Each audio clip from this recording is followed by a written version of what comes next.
नमस्कार, मैं सपना मध्येश और आप देख रहे हैं देश का दरबार न्यूज। आइए रुक करते हैं कुछ बड़ी खबरों की ओर। राजनाथ सिंह ने कहा कि राजस्थान में 2 सार्वजनिक सभा को संबोधित करने के बाद मीडिया बीच में उपस्थित हुआ हूं। आप जानते हैं कि 2024 में देश के क्या हालात थे। महंगाई और भ्रष्टाचार से देश जूझ रहा था। इस देश में हताशा का माहौल था और इसी के साथ साथ अर्थव्यवस्था और देश की व्यवस्था जर्जर थी। इसके बाद 2014 में प्रधानमंत्री के रूप में नरेंद्र मोदी का आना और सरकार के कामकाज को देखने के बाद इस देश की जनता ने भरोसा और विश्वास जताया। आज मैं कह सकता हूं कि दुनिया के राष्ट्रीय अध्यक्ष भी मानते हैं कि ये 21वीं सदी किसी की है। तो हमारे भारत की अर्थव्यवस्था की दृष्टि से देखें तो 2014 में भारत इकोनॉमिक्स के साइज के आकार में दुनिया में भारत 11वें स्थान पर खड़ा था। उससे आगे बढ़कर आज भारतीय अर्थव्यवस्था विश्व के 5वें पायदान पर आ चुकी। हम आज फ्राइजिल फाइबर से निकलकर फेबुलेस 5 में पहुंच चुके हैं।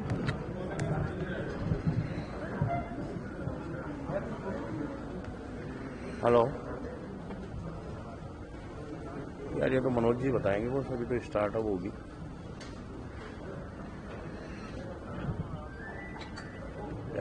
जाओ। हाँ, आधा घंटा लगेगा, लेकिन आधे घंटे से ज़्यादा मत करना।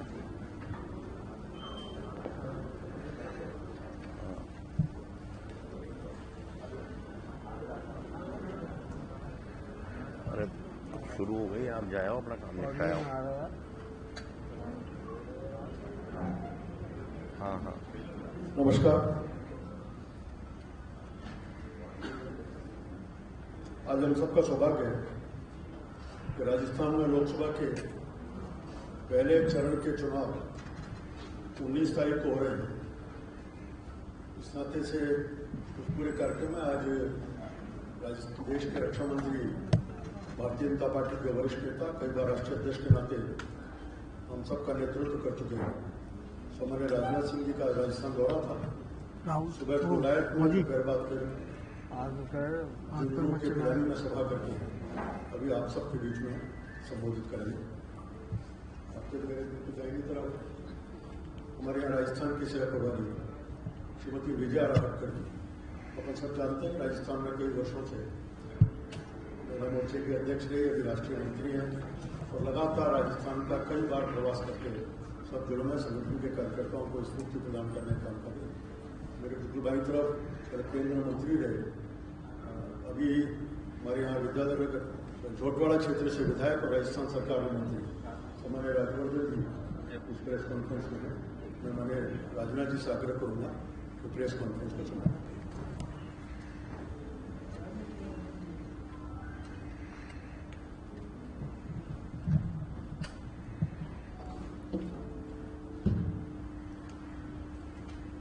मित्रों, सबसे पहले तो मेरी तरफ से आप सभी का स्वागत है। आज राजस्थान में 2 सार्वजनिक सभाओं को संबोधित करने के बाद आप सभी प्रेस के मित्रों से मैं मिला। बीकानेर और झुंझुनू की सभाओं को मैंने संबोधित किया है। आप जानते हैं 2014 में देश के क्या हालात थे। 2014 में यह देश, इस देश में एक हताशा और निराशा का माहौल था। महंगाई और भ्रष्टाचार से हमारा देश जूझ रहा था और अर्थव्यवस्था और देश की व्यवस्था दोनों कराह रहे थे। उसके बाद 2014 में प्रधानमंत्री के रूप में मोदी जी का आना, उनके नेतृत्व में एनडीए की सरकार का बनना और सरकार के कामकाज को देखने के बाद इस देश की जनता में इस सरकार के प्रति भरोसा और विश्वास तेजी के साथ बढ़ा है। आज मैं कह सकता हूं कि आज दुनिया के राष्ट्राध्यक्ष भी यह मानते हैं कि इस विश्व में 21वीं सदी यदि किसी की यह है तो हमारे भारत की है। इस सीमा तक केवल भारत में ही नहीं बल्कि अंतर्राष्ट्रीय जगत में भारत के प्रति एक विश्वास, भारत के प्रति एक भरोसा बढ़ा है। ऐसी स्थिति पैदा हुई है। अर्थव्यवस्था की दृष्टि से देखेंगे तो 2014 में भारत अर्थव्यवस्था के आकार, इकोनॉमी की साइज के मामले में दुनिया में 11वें स्थान पर खड़ा था। आज वो भारत जंप लेकर 5वें स्थान पर पहुंच गया है। माने फ्रेजाइल 5 कंट्रीज में जिस भारत की गणना होती थी, आज वो फ्रेजाइल 5 से निकलकर ये भारत फेबुलस 5 में आकर खड़ा हो गया है।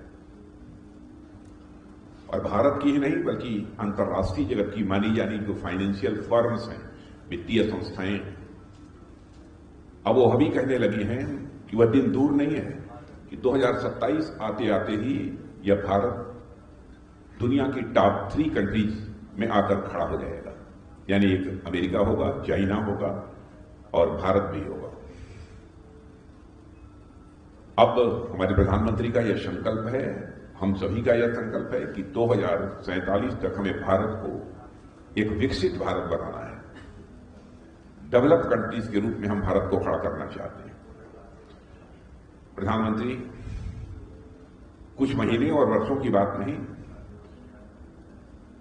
वो बात यदि करते हैं तो दशकों की करते हैं, सदियों की करते हैं।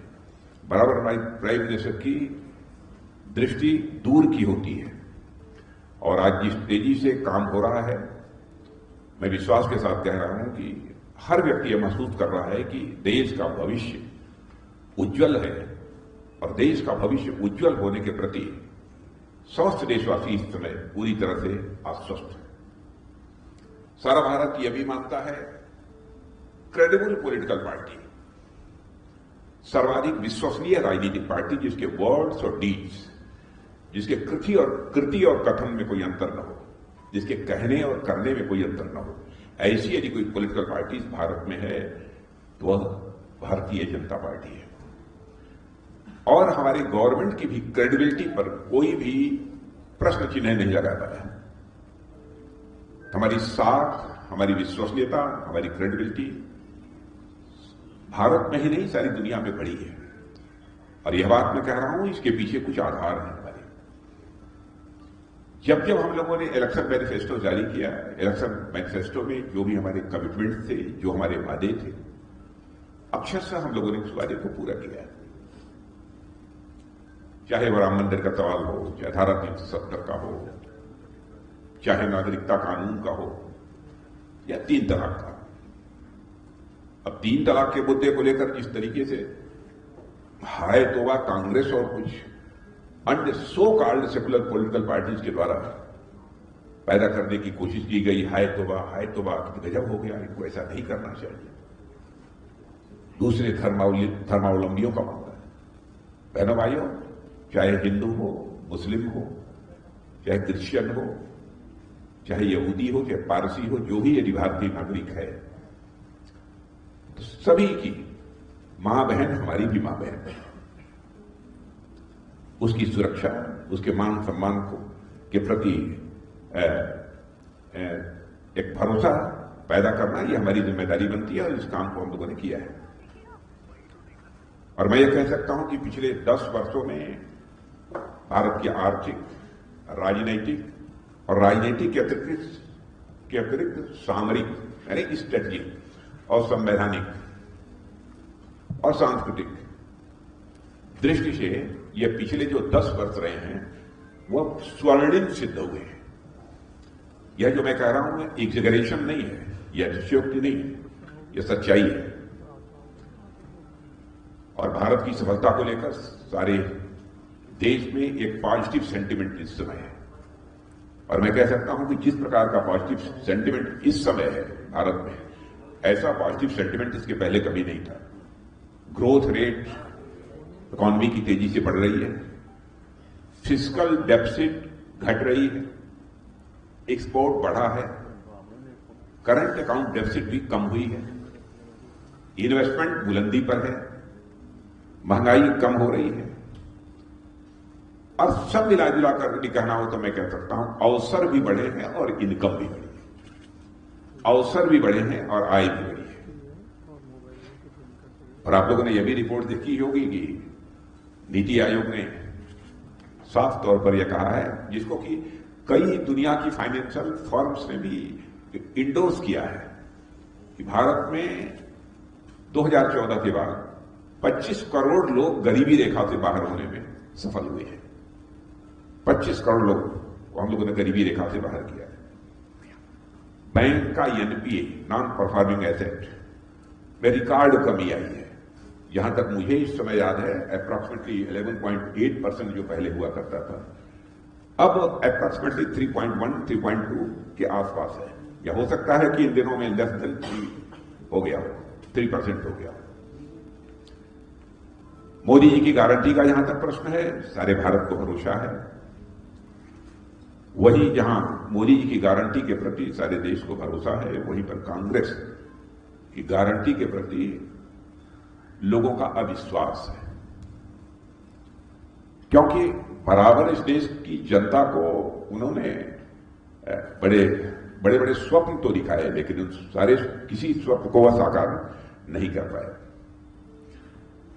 और मैं यदि यह कहूं तो यह कहना भी अतिशयोक्तिपूर्ण नहीं होगा कि यह कांग्रेस की गारंटी पर स्वयं बहुत सारे कांग्रेस के मित्रों का भी विश्वास नहीं है, उनका भी विश्वास नहीं है।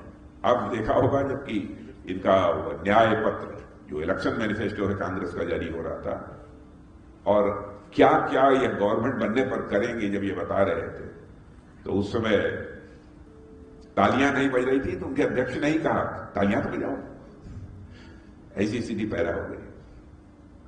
चिदंबरम जी बोल रहे थे ओल्ड पेंशन स्कीम पर, ओपीएस पर।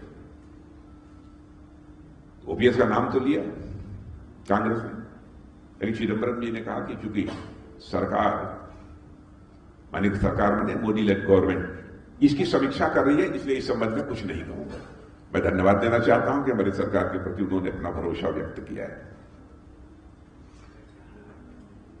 और कांग्रेस ने अपने न्याय पत्र में 3 लाख नौकरियों की भी देने की बात कही थी, और रहे हैं सरकार में क्या किया है ये बताने की आवश्यकता नहीं है।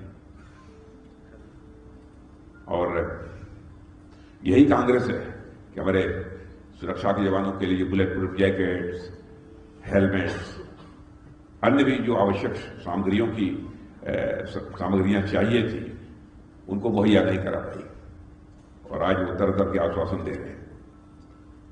इनके समय में डिफेंस डील जो होती थी, रक्षा सौदे जो होते थे, उसमें भी बड़े घोटाले हुए हैं। सारा देश इससे अच्छी तरह अवगत है।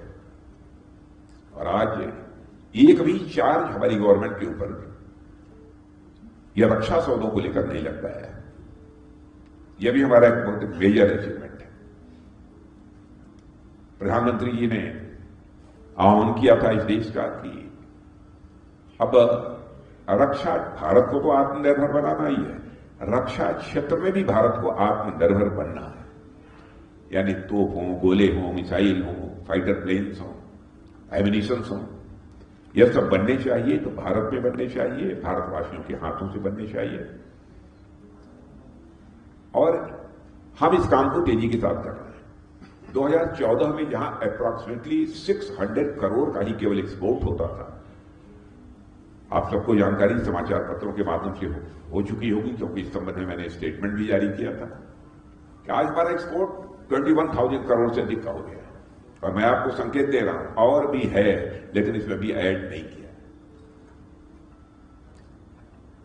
और रक्षा की दृष्टि से तो कोई भी देश हो, बहुत सारे चैलेंजेज रहते हैं। हमारे समझ की चुनौतियां हैं, साइबर वार की है,